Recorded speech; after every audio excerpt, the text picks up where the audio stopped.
দেশের মানুষের অধিকার খর্ব করায় সব রাজনৈতিক দলের সাথে আলাপ করেই আওয়ামী লীগের কার্যক্রম নিষিদ্ধ করা হয়েছে এবং এ বিষয়ে বৈশ্বিক সমর্থনও আছে বলে জানিয়েছেন প্রধান উপদেষ্টার প্রেস সচিব শফিকুল আলম।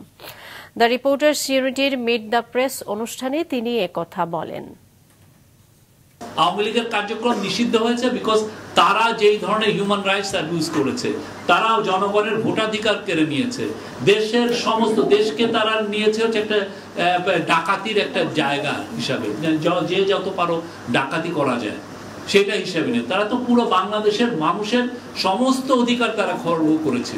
তো সেটার আলোকে বাংলাদেশে যারা জুলাই অভ্যুত্থানে ছিলেন সমস্ত পার্টির সাপোর্ট ছিল এই আমাদের যে ডিসিশনের পিছনে। আপনি দেখেছেন কোথাও কোনো প্রোটেস্ট হতে? হ্যাঁ, কোথাও এটা পুরো ইউনিভার্সাল একটা সাপোর্ট আছে।